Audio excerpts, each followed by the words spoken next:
BBOR, Black Box Online Radio, coming to you from West Virginia. BlackBoxNed88 on Instagram for the bonus podcast. And just a quick reminder, every Monday is Zodiac Mondays. Wednesday is an Ask Me Anything. That's an AMA, so please drop your questions below for things that you would like discussed here on the show. And Friday is an Anything Goes. Any subject is fair game, mostly talking about true crime, serial killers, the Zodiac Killer, but any subject is welcome. All right, so please share some ideas in the comment section about what you would like to hear about on this channel, and let's get started. Okay, hello everybody. Today is Friday, and Anything Goes Friday. Welcome to the show. This is the day when any subject is fair game, but Wednesday is the Ask Me Anything segment, and during the last AMA I was talking about the Son of Sam just a little bit, and I also mentioned that in the past somebody had requested a book discussion on The Ultimate Evil by Maury Terry. There is a docuseries that is available on Netflix called Sons of Sam that I was able to make it through. It had, well, I guess you'd say, when I was originally informed about it, I was told that it was about Maury Terry and the Ultimate Evil. The long story short is someone said there's a docuseries on Netflix about Maury Terry, and I decided to check it out, but it starts mostly talking about David Berkowitz, who was convicted for the Son of Sam slayings from the 1970s. And I have to tell you very clearly that I think it's 100% understandable that they would do a docuseries on the Ultimate Evil or Maury Terry by first setting the stage. Who was David Berkowitz? How and why did he commit these crimes? I mean, you could use the word allegedly because Maury Terry believed that David Berkowitz did not commit all of the Son of Sam slayings. But I have to confess that I am not interested in David Berkowitz at all as a person. I don't find him fascinating in the slightest. I was so much more compelled by what Maury Terry had to offer, because David Berkowitz is a scumbag. He's a slimeball. He is a useless human. And Maury Terry was someone who wanted to go beyond the conventional narrative in the Son of Sam murders and look at how they could be connected to a larger series of events and perhaps even some type of nationwide murder spree, or what I call the shadow network of cult-like activity. Is there this underground movement that leads people to commit atrocious activities such as murder or ritualistic slayings that are going on around the country? Or even if some of the darker elements come into play, are there globally elite connections to this that, well, why are these people committing these types of slayings? And then what would be the motivation for that? Are some of them being videotaped? And then who would they be videotaping them for? Well, they're filming these murders and then they're selling these snuff films to members of very elite and prestigious circles in the United States of America, perhaps the government, the military, mega-rich individuals. All of it seems to come together. It's what I call the shadow network of cult-like activity.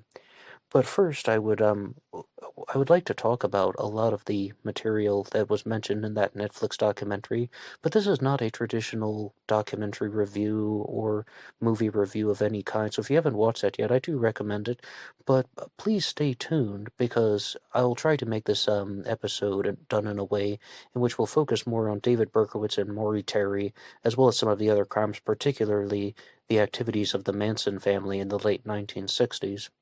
So I want this to be available to everyone. And then a lot of people have been sharing Manny Grossman's YouTube channel with me.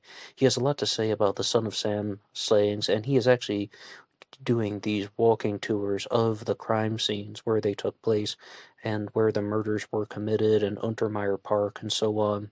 I highly recommend his channel as well. And then I will talk about some of my own observations learning about the Son of Sam and David Berkowitz. I learned about Berkowitz because of the world, because of the media. He is a very famous serial killer, but if you were to go up to the average person and just ask them, who are the top 5 serial killers you can think of, I don't think David Berkowitz would come to mind. Or even if you were to go up to somebody who wasn't extremely familiar with true crime, and you would say, "Hey, do you know who David Berkowitz is?" They would probably say, "Oh yeah, he's like that famous lawyer, right?" I don't know if he is even a complete household name in the United States of America. The Son of Sam murders. Yeah, people would know that. But I definitely heard some things about David Berkowitz growing up, and I said this on Wednesday's AMA. There was a movie called Summer of Sam that was heavily promoted when I was a kid, and they talked about how there's this guy who is going around and shooting people with a 44 caliber gun. Okay, that would have been the first thing that I would have had as my primer into the Son of Sam. And they that movie was even just making somewhat of a humorous statement that Reggie Jackson, the baseball player, was the person responsible for the murders because it was a 44 caliber gun and Reggie Jackson wore the number 44. But as I began to learn more about the true crime world, getting into the Zodiac Killer, Charles Manson, I encountered the name Maury Terry. And there was this series of videos. It's like a short film series, almost like a short TV show that was put out on none other than James Franco's YouTube channel. I don't know if he was behind some video project, but I watched all of those last year, and that talked all about Maury Terry and the Ultimate Evil, and they did this interview reenactment where Maury Terry is interviewing David Berkowitz privately in prison, and it's not meant to show like it was some televised interview like he did multiple times in real life. Instead, it's just he's visiting David Berkowitz in prison, and he says, "David Berkowitz, you did not commit all of the Son of Sam murders. The symbol that was used by the Son of Sam, your Son of Sam symbol, was found before at the murder site of a woman named Arliss Perry in California." And if you even Google the murder of Arliss Perry, which we'll talk about later on in the episode, and all of the new developments that took place in that case, but that was a gateway into the shadow network of cult-like activity, looking at how there's this ritualistic slaying that goes into place. When I said you should Google it, that would mean that those words would come up: ritualistic slaying, ritualistic murder, and it was something that's involving a house of worship, candles were involved, all sorts of things that would be conventionally associated with a ritualistic crime. But there's a lot to say about that. And then that is one of the crimes that becomes almost like, okay, well, you got this in California, and you have this in New York. Well, the only explanation could be the shadow network of cult-like activity, and then Charles Manson would get involved in as well. As there might be a link between David Berkowitz and Charles Manson, and there might be links among the three of those events: the Manson family, the Son of Sam, and the murder of Arliss Perry. Okay, so that was what I was expecting to learn more about. And as far as talking about David Berkowitz as a serial killer, I would actually like to devote a little bit of time to the victims, and first just say off their names. On the 29th of July, 1976, was the shooting of Donna Lauria and Jody Valenti. Donna Lauria died, and Jody Valenti was wounded. On the 23rd of October, 1976, Carl Denaro was shot, and Rosemary Keenan was shot at, but unwounded. On the 27th of November, 1976, was the shooting of Donna Damasi and Joanne Lamino. On the 30th of January, 1977, was the murder of Christine Freund and the shooting of John Deal. On the 8th of March, 1977, was the slaying of Virginia Voskerichian, excuse me if I butchered her pronunciation of her name, and then on the 16th of April, 1977, was the murder of Valentina Suriani and Alexander Isau. On the 25th of June, 1977, was the shooting of Salvatore Lupo and Judy Placido. And then on the 31st of July, 1977, was the murder of Stacy Moskowitz and the shooting of Bobby Violante. Okay, so first, a big rest in peace to the victims, and I would like to thank Murderpedia for those stats that have just been read off right there. They also attribute 2 more crimes to David Berkowitz: the stabbing of an unknown female on Christmas Eve of 1975, and the there were actually 2 victims that were stabbed from behind on that day. Both one of them was identified though as Michelle Foreman, age 15. So, but there were Michelle Foreman and another unidentified female stabbed on Christmas Eve of 1975.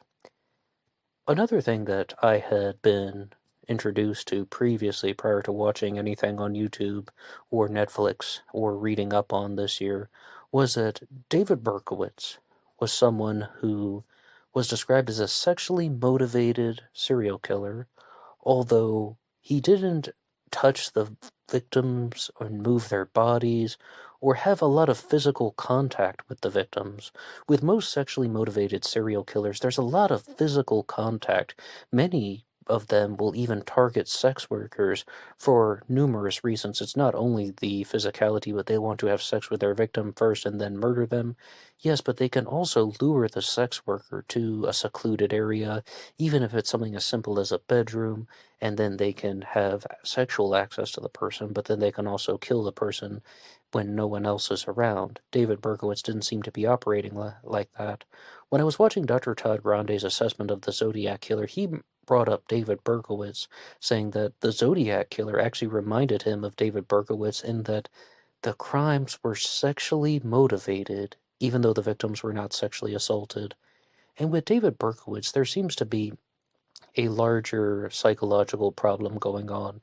And they briefly touched upon this in perhaps the first episode of that Netflix special, when they just, I mean, you could say they just glossed over it. I mean, they just glazed over it, rather. And it was that David Berkowitz was adopted. And he tried to reconnect with his adoptive mother, or sorry, with his birth mother. I mean, he was adopted. He tried to reconnect with his birth mother in his adult years, and she rejected him. He didn't know that he had been adopted for the majority of his life. And this can be something that is very traumatic for certain people. I'm first reminded of the serial killer Paul Bernardo, who was known as the Scarborough Rapist, and he went on to become one half of the Ken and Barbie killers. The other half of it was his female accomplice, Karla Homolka, who may have even been more sociopathic than he was. But he was a serial killer who had a similar experience. He spent the majority of his life thinking that he was the biological son of his parents and then learned that he was adopted. And it seemed like some earth-shattering news to him. Ted Bundy also experienced something very similar, although it wasn't exactly an adoption. It was instead that he learned that his sister was actually his biological mother, and that she was simply just playing the role of his older sister, but in reality, she was his biological mother, and they had lied to him all throughout his life. This is what I call the shattering of the pillars of childhood, where somebody has this expectation that this is something that is meant to be keeping me safe. These people are individuals who are supposed to be keeping me safe. And then they find out that that the connection that they had to that person is a lie, or that isn't true, and they don't want to comprehend it. Okay, we didn't tell you because we wanted to protect you, or we thought that it would be more beneficial to your life and your upbringing if you were to believe this, that they are your biological parents, or that your sister is, well, actually your birth mother. We want to hide that from you. And they think that perhaps the fictitious story would be more beneficial to the child, but when the fictitious story is exposed as such, then it can have some devastating effects on people. However, if anybody were to be driven to murder, then they would also have some other type of pre-existing psychological issue. But it's a combination of factors, like all aspects of human psychology. I started using the phrase "the shattering of the pillars of childhood" after I learned about the murderer Daniel Marsh, who committed a double homicide, and he had a traumatic experience in his childhood when his mother developed a homosexual relationship with his kindergarten teacher, and she left the family to have that affair with the kindergarten teacher, and then they ran off together and abandoned um, him, and the marriage broke up with his father. So then that's when I started using that phrase. It's almost as if the pillars of his childhood were shattered. His kindergarten teacher and his mother had walked out on him. So you can see how this can affect somebody's psychology in a very, very negative way. But if you ever do get a chance to watch the Sons of Sam expose that they have on Netflix, or look into the case a little bit more, there are many things will try and deviate from that, because I think other people are also very fascinated with Maury Terry in trying to look at the links that could exist between some of these true crime cases, whether it's Charles Manson, the murder of Arliss Perry, or could there possibly be multiple shooters in the Son of Sam case. With the Zodiac killer, I talk very frequently about multiple killers, but one person could have committed those crimes very easily, Jack the Ripper as well.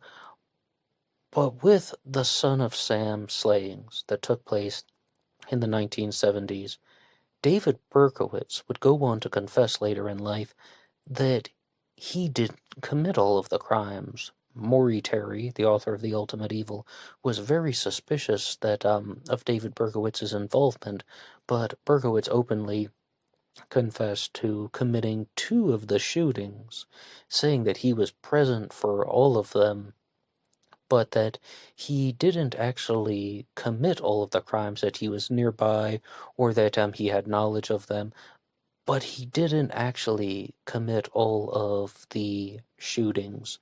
And a lot of people completely disagree with Maury Terry's hypothesis that there are multiple shooters, or that there is any sort of greater satanic presence, and or there is any type of ritualistic slaying going on, or that there's going to be a cult introduced called the Children, or there will be connections to the Process Church. People simply think that, okay, there's this guy, David Berkowitz.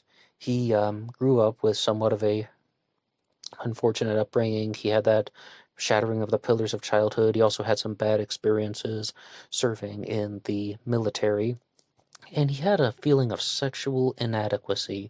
This is how you get to the angle of how David Berkowitz could have had some type of sexual motivation to commit these crimes, but he was not dealing with lots of molestation or raping the victims or any type of sexual assault to the women involved, but still is a sexually motivated serial killer. Sexual inadequacy. And I mean, they said it clear as day in the Netflix special that one of the reasons why a 44 caliber gun was used is because it could have been a larger type of bullet, and that's meant to represent some type of masculine insecurity. I don't know about that type of stuff, but David Berkowitz tried to connect with his birth mother, and that didn't go well. All right, so how does this relate to the actions that would take place with the Son of Sam slayings? Some people would simply be like, well, what did he want? To be with women. Who was he angry at? His mother. Is his mother a male or a female? Oh, she's a female, she's a woman. Boom, there you go. So he wants to be with women, and he's angry at his mother. So there's this type of feminine desire, but also a lot of animosity, curiosity, and rage toward the female aspect of everything, because the parents can be viewed as the biggest influences on our upbringing, mental structure, or just the desire to connect with our parents in some ways.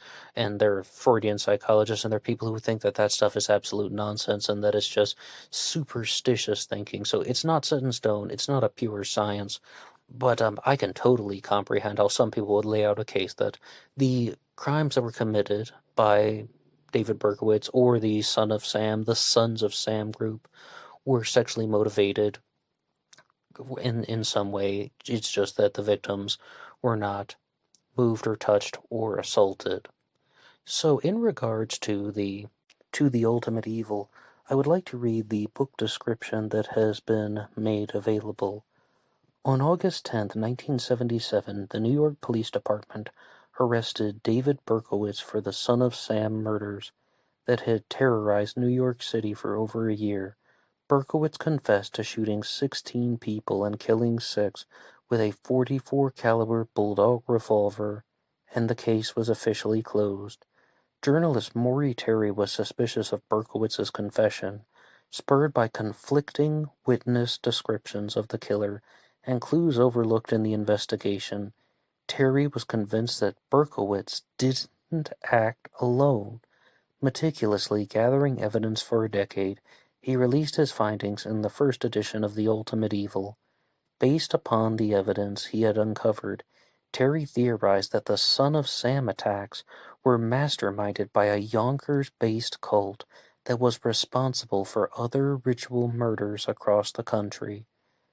After Terry's death in 2015, documentary filmmaker Josh Zaman was given access to Terry's files, which would form the basis of the Netflix docuseries and a companion podcast. Taken together with The Ultimate Evil, which includes a new introduction by Zaman, these works reveal something stunning: insurrections of power, wealth, privilege, and evil in America from the summer of Sam until today. Now, about the witness descriptions, this is relevant to so many true crime cases, solved or unsolved. They have many composite sketches of the Son of Sam, and they all have something different about them. None of them seem to, capture David Berkowitz immediately. Some of them look like childish drawings that a 5-year-old would have made with a crayon. I mean, they are not detailed at all. They're not helpful at all. And then others, they look a little bit more like Berkowitz, and then one of them in particular seems to resemble a different individual whom we haven't mentioned yet, but we'll talk about him later, named John Carr. Maybe others are depictions of other people. Now, firstly, David Berkowitz did confess to 2 of the shootings. Did he actually commit them all? I mean, he only confessed to 2 of them, but he was convicted. And this is a little bit more than alleged, like, oh, I was just watching this one, a fictional drama show, and someone says, allegedly somebody did this, and it's like, no, he was convicted of it. Even if you think he didn't do it, it's not really alleged. But, when we look at the Golden State Killer, I frequently point out that the composite sketches that they had of Joseph D'Angelo were not perfect. Many of them had some facial features that were exact, and if they had put them all together in some type of combined composite, perhaps they would have had a much more accurate depiction of the guy. But I felt that every single composite was just a little bit off. Okay, maybe one has the eyes a little bit better, one has the jawline a little bit better, and you could apply that type of thinking to the Zodiac Killer mystery, or any case in which there are multiple eyewitness sightings of the same person, and people aren't always the best at telling facial features of someone whom they are seeing for a quick second, and especially if they aren't sitting down and focus, okay, now I need to remember what this person's face looks like. If you're seeing somebody just passing you on the street, especially after a high-intensity situation, that's not the first thing that the average person would think about. And I know that this is purely unimportant, not important in any single way, but every time I look at David Berkowitz, I think that he looks like a sheep. I mean, am I looking at a person or a longhorn sheep? I don't know why that comes to mind. It's just, that must be his spirit animal or something. Or you could say even the black sheep of the children. Well, maybe I'm completely off by that first challenge question, and I don't mean to make light of this because I do seriously believe this. Do you think David Berkowitz looks like a sheep? And if you'd like to hear more about the ultimate evil, Maury Terry, and this larger shadow network of cult-like activity, please stay tuned right after this quick message. You are listening to Blackbox Online Radio. This show is brought to you by TeeSpring. Feel free to check out the merchandise. Almost all sizes and colors are listed. Blackbox Online Radio. And remember YouTube Premium. You can download the show, take it on the go, anywhere and anyhow. Please like and subscribe. Grazie mille. Okay, hello, and we are back. As we continue to talk about Maury Terry, the ultimate evil, David Berkowitz, and the Son of Sam murders, I think it's also valuable to look at some of the origins, or what people expect were the origins, because a lot of people disagree with Maury Terry, that there were multiple shooters in the Son of Sam killing spree, or that there is this cult-like presence that is taking place. But a lot of people have been sharing Manny Grossman's YouTube channel with me, and I've been trying to watch the videos in order. And I think it's in the third one where he gives a pretty good breakdown, and to try and recreate his phrasing of it, is that this organization, or this type of mentality, goes back to the 1950s, post-World War II, where an ex-Nazi is pulling people in to this destructive thought process that's fueled by pedophilia, as well as ritualistic activity, because those are the ways that they lure people in, and also people who are prone to pedophile tendencies are going to be easier to manipulate because they have some instant type of control over the person, blackmail. If you don't do what we say, then we will expose you to the world. And this can also be just a way that they can control people. And this happens in a much larger extent in the present day with things that are not exclusively related to abusing children. Perhaps you'll remember with Jeffrey Epstein about some of the stories they would say about what would go on Epstein's private island is like they lure somebody who has the potential to be a very influential individual. They lure them into an orgy or some type of sexually related event, and then that person can now be blackmailed. Maybe they have them on videotape, or maybe they reveal that the person that they were involved with was underage by only a year or two, something to that effect. Now they have blackmail on this person. In short, the power structure of many elite circles can relate to sex, drugs, ritualistic practices, and they don't want this stuff revealed because then it would ruin the careers of many people, so they keep it involved in this elite circle. These destructive tendencies are within the elite circle, and a lot of people are really speculating about this because, I mean, if it's only happening in the elite circle and there isn't definitive certainty and proof of that, well then how do we know that it's really happening? But I just wanted to share that back in the 1970s, Mae Brussell, the host of Dialogue, Conspiracy, and the Kennedy assassination, talked about this a lot. Because in the Kennedy assassination, what Mae Brussell really wanted to share is that there is the presence of Nazi Germany that has affected the world, and it's been downplayed. When people look at the assassination of John F. Kennedy, people will talk about the CIA, and people will talk about the mafia, or a better term is organized crime. But what Mae Brussell would say is the element that they are neglecting is that the Nazis were involved with this. And many Nazis were brought to America through Operation Paperclip, and they also affected the world on a global presence economically. And I said some of this stuff back during last week's AMA, not to be too repetitive. So it's not surprising at all that somebody like Maury Terry would even point to this type of organized cult-like behavior going on in the 1950s that is all related to something post-Nazism. However, these things have gone on since the dawn of time. These types of, okay, there is this ritual that's going on only in the elite circles, or how about this? The elite circles have their own secret agenda to obtain power. And it does get a little bit conspiratorial, and even when certain people come forward, whether it was Webster Tarpley or Lyndon LaRouche or Joseph Farrell, and they talk about how, okay, the elite circles of the 1800s had their own agenda, or the 1700s and the 1600s. They actually have this type of deceptive method that they're using to make history look like this, but in reality, this is what was happening behind closed doors. Many people do not want to listen to that. They say that's just a historical conspiracy theory.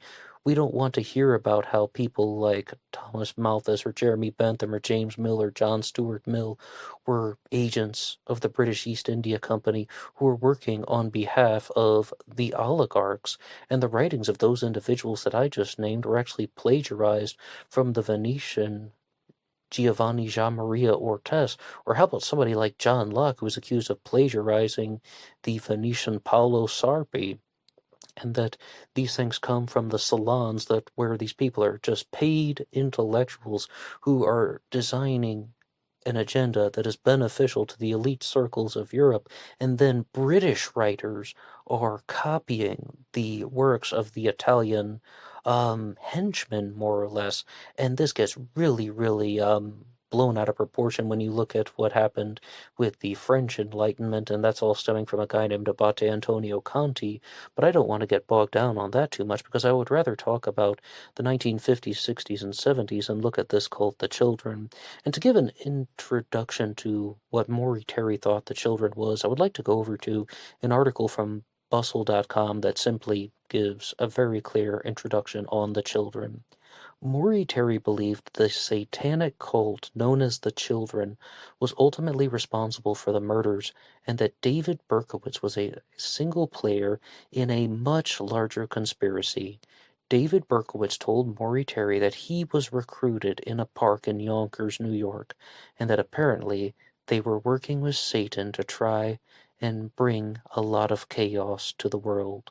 He claimed the killings were part of that work. James Rothstein, who worked in a vice unit in New York, said he did find leads about cult activity in Untermeyer Park, including pedophilia, animal sacrifice, and satanic signs and rituals. As far as animal sacrifice goes, I definitely remember hearing accounts of many dogs being slain, particularly German shepherds. Maury Terry believed that John Carr, who lived near David Berkowitz and whose father was named Sam, owned the dog that Berkowitz said gave orders.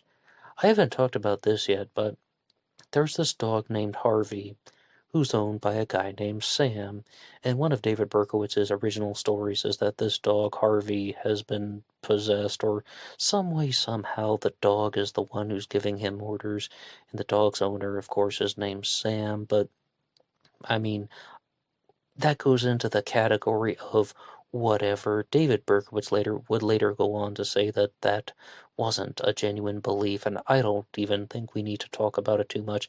It is just baloney, to be honest.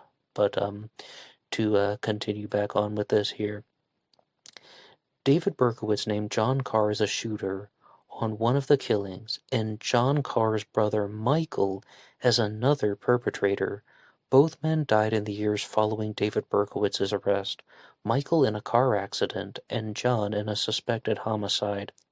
David Berkowitz, who's still serving life sentence, hasn't elaborated further on this alleged conspiracy or his role in it. There are, however, investigators who do believe that Maury Terry's work offers evidence to support that part of the story, that David Berkowitz might not have acted alone. In 1996, the Yonkers Police Department reopened the case, but subsequently closed it again. And a big thank you one more time to Bustle.com and this article by Catherine J. Igo, which you were just hearing from.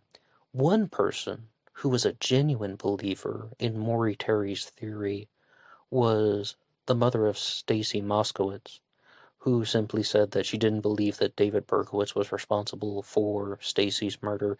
Instead, she believed that Maury Terry was right and that there was this group murder angle.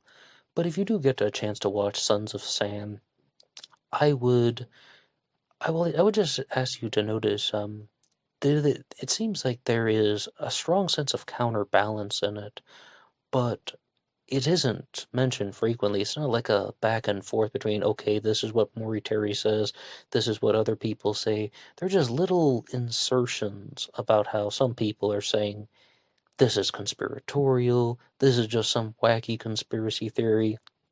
The long story short is no. The flat answer is no. These guys don't even exist, or if they do exist, like John and Michael Carr, they didn't actually play this role. David Berkowitz was the son of Sam. He was the lone killer. He was the person who was involved with this. And one of the points that they use to provide a skeptical form of counterbalance is they're like, this guy David Berkowitz is just telling Maury Terry what he wants to hear. He is playing him. He is learning about what Maury Terry has quote-unquote discovered through his research, or he has learned about Maury Terry's theory, and he wants to tell Maury Terry what he wants to hear to a T, that, oh no, I wasn't responsible for all of the Son of Sam shootings, I was instead responsible for only 2 of them. So you really have to wonder, how credible is somebody like David Berkowitz? And in the final episode of Sons of Sam, not Son of Sam's, although there is Sam, and then there is the government who's also named Sam. We cannot forget that. No, Sons of Sam. They did show that David Berkowitz really isn't elaborating on detail past what Maury Terry would want to hear. He would say that no, he wasn't the only shooter, but then, well, what exactly is going on? Or he would talk about, oh yeah, there was some other people, and Maury Terry said, now they were parked in a red van, right? He said, yes, that's correct. And he would agree to the questions that Maury Terry was asking, but, I mean, Maury Terry had a theory, and he wanted confirmation, and Berkowitz offered that confirmation, and I would encourage anyone to listen to Berkowitz in his own words about that. But that's not proof. That is not hard evidence. Simply saying these things, it's not concrete, it's abstract. I mentioned that people had been sharing Manny Grossman's YouTube channel with me, and I would just like to read out one of the descriptions of an episode that he has written in here, and he will go a little bit further into some of the descriptions on how this cult would have operated.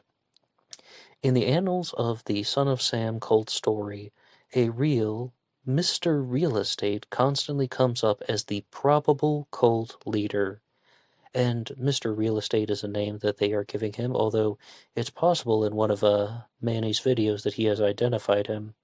He is the leader of the 22 Disciples of Hell, the Westchester cult that committed the Son of Sam murders, and the children is much larger. So, Mr. Real Estate is someone who has been publicly named in these videos, but it's also been identified by researchers such as Carl Denaro, the second victim in the Son of Sam shootings. And then this one goes on to show where Mr. Real Estate lived, and this is in his video, True Crime Files, The Son of Sam Cult, The House of Mr. Real Estate. As far as this type of person being real, it sounds quite similar to everything we said about the children, or talking about Mae Brussel, or talking about Jeffrey Epstein. Being very clear, that's Mae Brussel's theory. She was never a participant in any of these things, as somebody like Epstein was. They're luring people in with pedophilia, with drugs, or some of the things that Manny Grossman talks about, pornography. Absolutely. Pornography, because it was illegal at the time. So people are filming pornography in very discreet locations, down in some warehouse by the harbor, because it has to be done underground. But when it's done underground, then it's leading to a whole series of other problematic issues, because it's an illegal operation, which is connected to other illegal operations, or the different criminals have their hand in the pornography sector, and they also have their hand in the drugs sector, and there's a lot of overlap between these very evil behaviors. But sometimes the evil behavior can spill over into the general public, and I think that's what a lot of these quote-unquote conspiracy theorists out there, I am a conspiracy theorist myself, but it spills out into the public view, and that's when you have the Son of Sam. That's when you have the Tate LaBianca murders, as well as the murder of Gary Hinman and Shorty Shea. We're talking about the activities of the Manson family. And that's also when you have the Zodiac killer, allegedly. I mean, of course, no one has ever been convicted for one of these Zodiac murders. So some people believe that this is all just the work of some type of shadow network of cult-like activity. And I decided to ask someone whom I've been corresponding with, and his name is Chad. He's a listener to this program. Anybody can write the show, actually, at BlackBoxOnlineRadio at AOL.com. You can also get my Facebook, which is in the description box, as well as my Instagram, BlackBoxNed88, where you can listen to the bonus podcast. Now, I asked Chad about this type of behavior that could be going on. Is there any link among these activities? David Berkowitz and the Son of Sam Slags, the murder of Arliss Perry, and the Tate LaBianca murders, the activities of Charles Manson. And here is his response. Chad is very up to date on the activities of the Manson family, mind you. So, here. Hi, Chad from Northwest Ohio here, chiming in with a few thoughts about the Son of Sam and the Manson connection. I think it's a very, very big stretch. Maury Terry, now deceased, wrote a lot about that in his book The Ultimate Evil.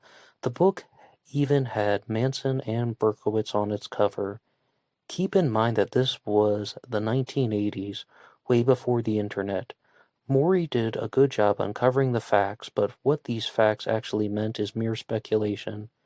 Two newer people, Thomas Henry Horan and Nicholas Schreck, dive into this with mixed results, although I tend to trust Nicholas more, as though he was actually a friend of Charlie, as seen in his lengthy documentary Charles Manson Superstar.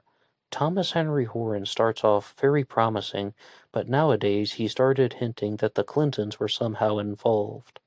This is typical right-wing radio bullshit. Tell the people what they want to hear. Believe me, I'm no fan of the Clintons either. End of story. But connecting the Son of Sam and Manson to them both, to Bill and Hillary, and the far more evil one, is a pretty big leap. I think the Tate murders were over a drug burn, and the LaBianca murders were over a favor of settling a debt to some people in organized crime. Charles Manson, once locked up for good, followed the convict's code and never spilled the beans. It wouldn't be wise for Tex Watson either. He knows he's never getting out. It's like we are slowly being given pieces of the puzzle, only to find out that the puzzle is significantly larger than we thought. I definitely believe Berkowitz was part of a bigger group. He never even had a trial. This doesn't happen with murder cases. I want to emphasize that this is my opinion and nothing more. I simply don't know the answer to these unless Tex talks on his deathbed. Then we will never know. I love the show, Ned, and maybe through discussion of the actual facts we can bring some true information to light. It's there that we can just see. It's there we just can't see it. But my opinion, the short story is that bikers and mob hits were involved. It's been over 50 years, so unless there is some bombshell in these Tex confession tapes, Tex's lawyers are keeping to fight. They're keeping to fight for them to be private. I think we will know more if they are released. Now, I really appreciate that statement from Chad there, but there are some things we can go through here. Firstly, as far as this thing about the Clintons, well, they are part of the elite circles, right? And this ties into some more contemporary events involving the murder of JonBenet Ramsey. And I don't necessarily subscribe to that theory. As he said very clearly, that was someone else's theory. But, well, it's all about this, that the elite circles have their own rituals, they have their own belief systems, where people get pulled into them because of those destructive activities that are going on. They lure people in with sex, and now they are blackmailed. I think Bill Clinton was caught up in a sex scandal or two. But the book has Manson and Berkowitz involved. This will be something that we'll explore just later in the episode. What the Netflix special tried to say is the link between Manson and Berkowitz is the Process Church, that there's going to be an organization that is going to have linked them together. One person who seems to be somewhat skeptical of this is none other than Bruce Davis, Charles Manson's former right-hand man and a Zodiac killer suspect. When he was interviewed by the BBC about these groups, Scientology and the Process Church, he didn't even really seem to know what they were, and he seems to have had a big reversal on Charles Manson and just said Charlie didn't believe any of that stuff, whether it's the Scientology. He thought it was useful, but he's not like a devout believer in that, or in the Process Church. I mean, as I said, he wasn't even clear about which. He didn't seem to know which group that was, or even this stuff about Nazism. In fact, that was the one he truly dispelled, saying, if people are going to try and use Charles Manson to justify their agenda, Charlie didn't believe any of that stuff.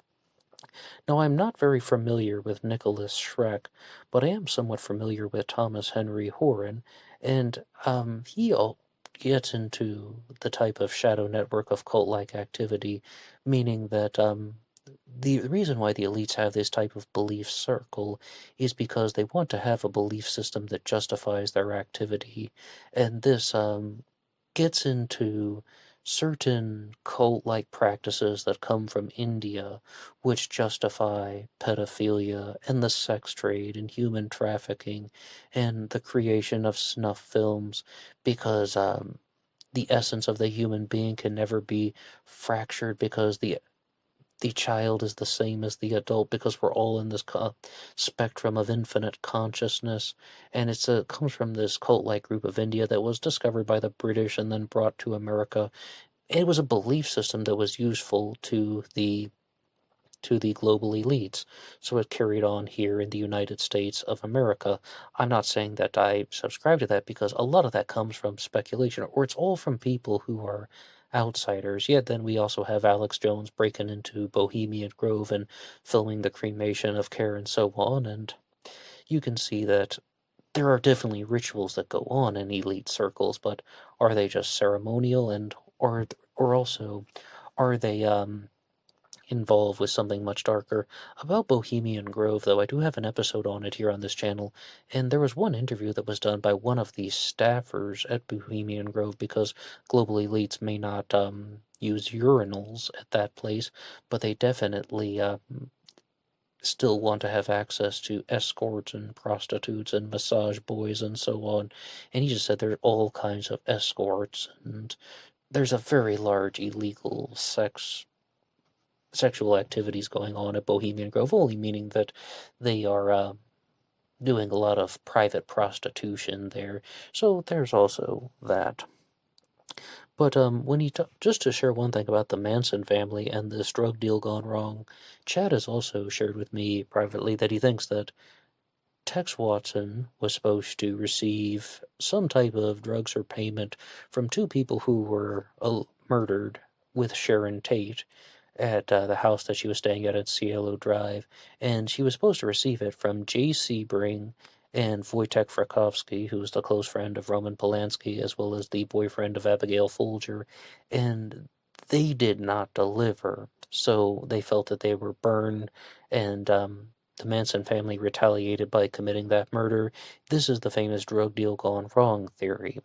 However, the murder of Gary Hinman, which happens earlier, is also possibly a drug deal gone wrong, where this involves Charles Manson struck Gary Hinman in the ear with a Confederate sword, and some people say that he cut his ear off, but other people say simply he just struck him in the side of the head with a sword and left a very big cut there. That was also a drug deal gone wrong, that Gary Hinman was supposed to provide them with some mescaline that they could sell to the straight Satans. I knew none of this before I started reading up on the Manson family. I've never done mescaline, but like there's that cactus called peyote, right? Peyote is just the name of the cactus. It's the mescaline that is actually what gets people high, and mescaline can also come from other plants, not only the peyote cactus. So Gary Hinman was supposed to procure the mescaline for them, but he botched the operation, and they sold this mescaline to the straight Satans, but it was bad, and then they wanted their money back, and that was a drug deal gone wrong as well. This is also the one that involved Bobby Beausoleil as well as Bruce Davis and other members of the Manson lady sector. So that you have the murder of Gary Hinman, the murder of Shorty Shea, and the Tate LaBianca murders.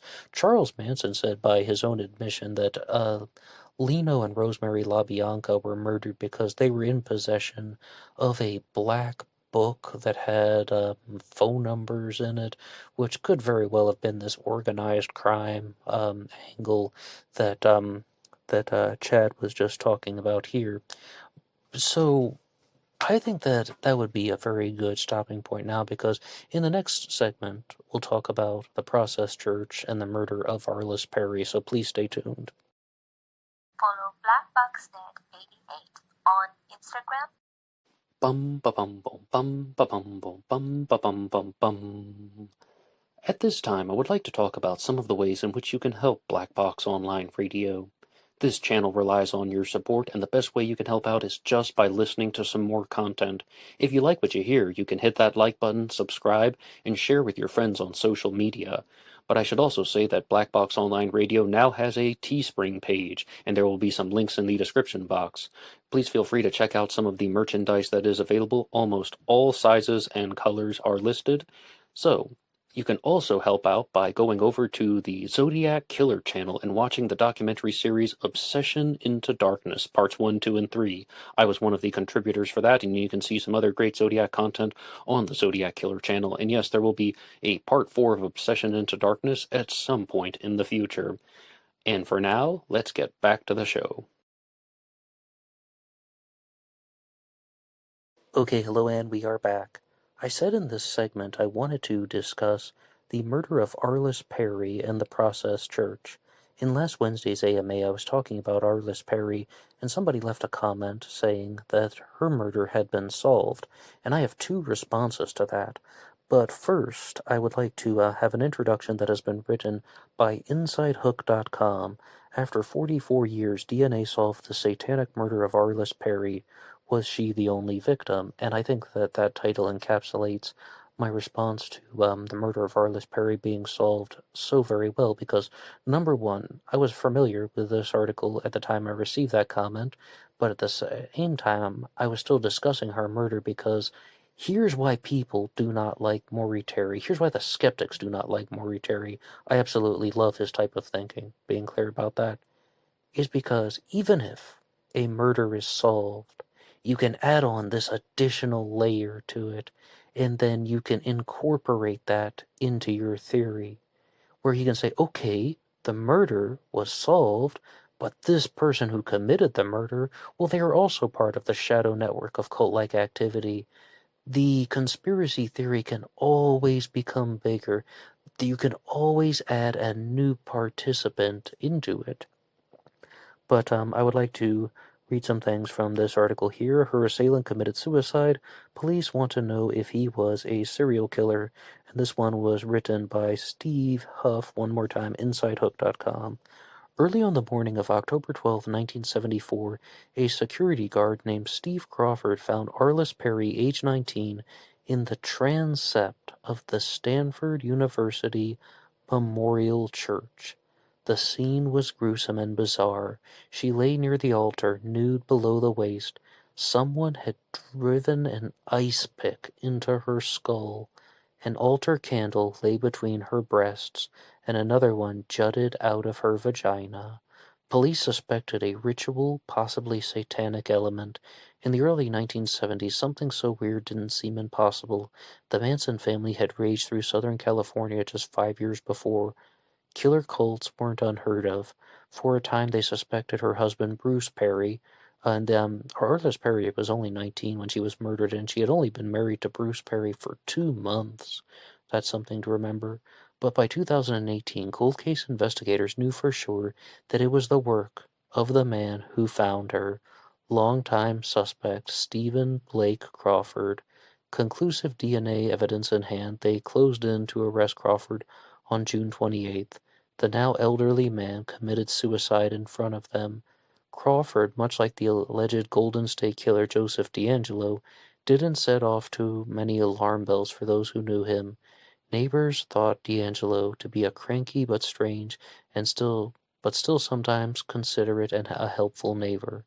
Crawford's landlord said the retiree was a good guy, never had any problems, someone who had nice bronze statues of Indians and horses. She didn't know the statues were reminiscent of crimes for which Crawford was arrested in, thefts committed in 1992, as well as thefts committed in the 1970s of rare books and art from Stanford's libraries, particularly the anthropology department.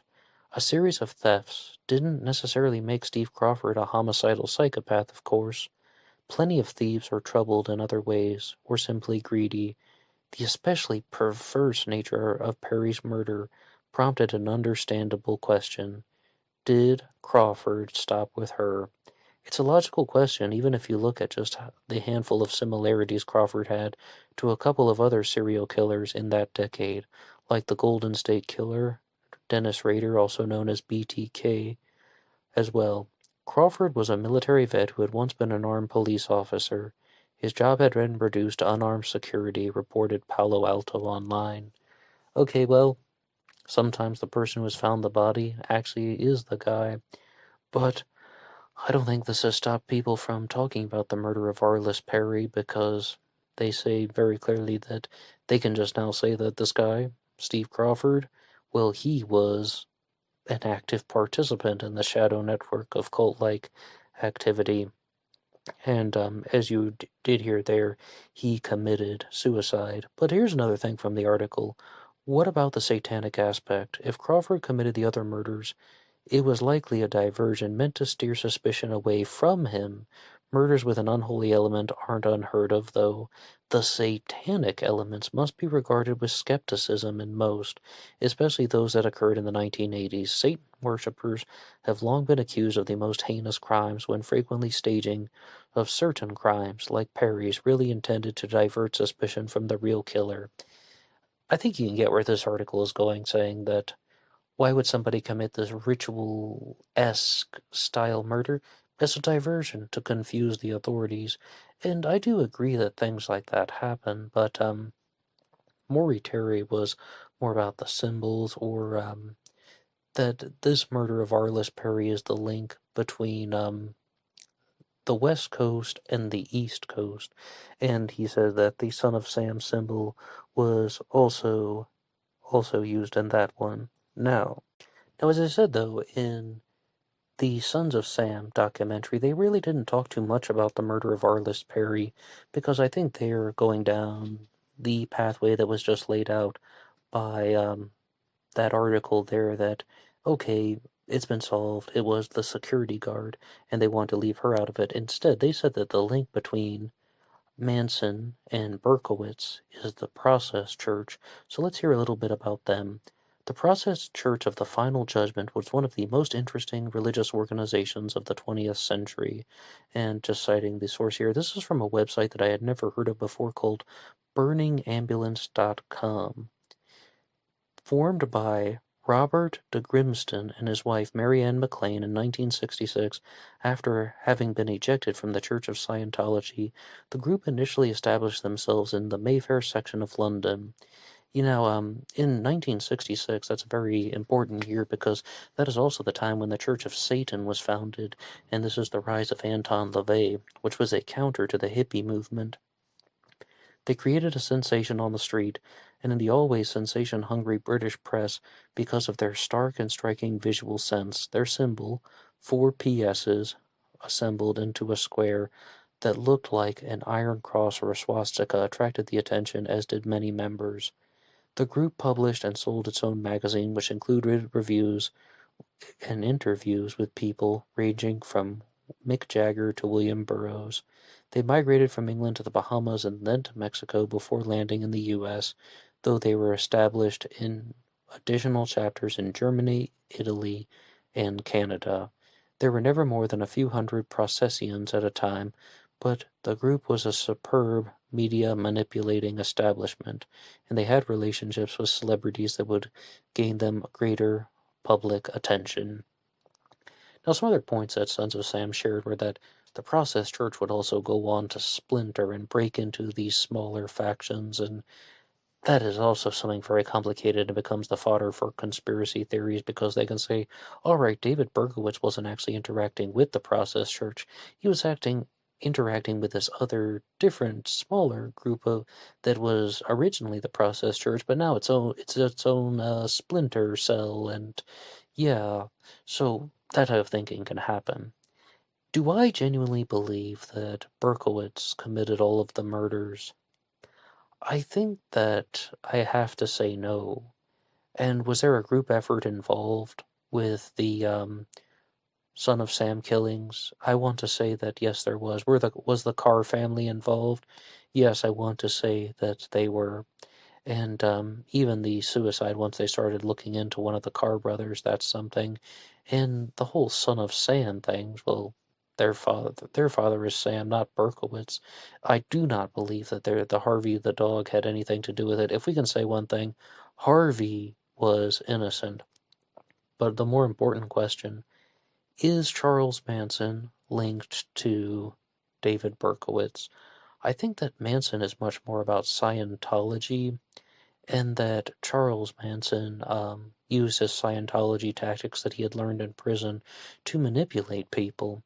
And he was someone who wasn't too good at reading, but he could spell his own name. I heard him do that in a parole hearing. And he had also knew how to extract information out of people and how to be very manipulative. But did he actually belong to the Process Church? I think what Charles Manson would be more involved with is drug dealing, pimping out the girls of the Manson family, and possibly pornography that could have taken place, although I can't exactly give you too many definitive stories on how that it was involved. But then who would be involved with that? Members of the elite circles. And we know that Manson committed the most famous crime attributed to him against members of the elite circles. Sharon Tate, Jay Sebring, Abigail Folger, Wojciech Frykowski, Stephen Parent. Not all of those people are elites, but Abigail Folger, Jay Sebring, and Sharon Tate definitely were. Abigail Folger was the heiress to the Folgers' coffee fortune. Sharon Tate was a famous actress, and Jay Sebring was the hairdresser to the stars. As far as the LaBiancas go, they may have had some connections to some type of corrupt entity, and then you have the Tate LaBianca murders taking place in a very short time frame. This is all back in 1969, though, well before the Son of Sam slayings. So I think Manson would have been involved with elite circles and drug dealing, prostitution, criminal behavior. David Berkowitz seems to be connected to people, the 22 Disciples of Hell, who are involved in what?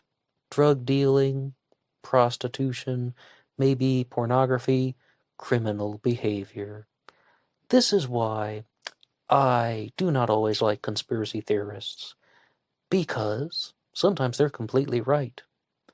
But in many ways, the truth is not as outrageous as they make it to be. They put all of these outrageous ribbons on the truth. Corruption exists. Power-hungry people exist. People do things because they think they're going to get away with it. People who are in positions of power abuse their power, and when they have access to large amounts of money and resources and political connections, they're also going to do things like hire prostitutes and escorts and make weird pornography films because they can get away with it. But all of these criminal behaviors, well, that's just it. Yeah, crime happens, and sometimes powerful people are involved with that crime. Is this really anything dark and mysterious? It could be. It could be. I'm very skeptical of the occult rituals that are associated with David Berkowitz, Charles Manson, or any members of the government, but it doesn't mean that they don't exist. I'm also skeptical of the Nazi connections, although I do have a very high regard for Mae Brussel. But if you've listened to this far into the show, what do you think about that? I do think that the conspiracy theorists may be very correct about David Berkowitz, but the picture is not as outrageous as they're making it to be. Please put your idea in the comments section below, and you know how to get in touch with the show, and always feel free to check out the Teespring page. Remember, being weird is not a crime. Alright, that's all for me now. I'll see you on Instagram for the bonus podcast. Until next time.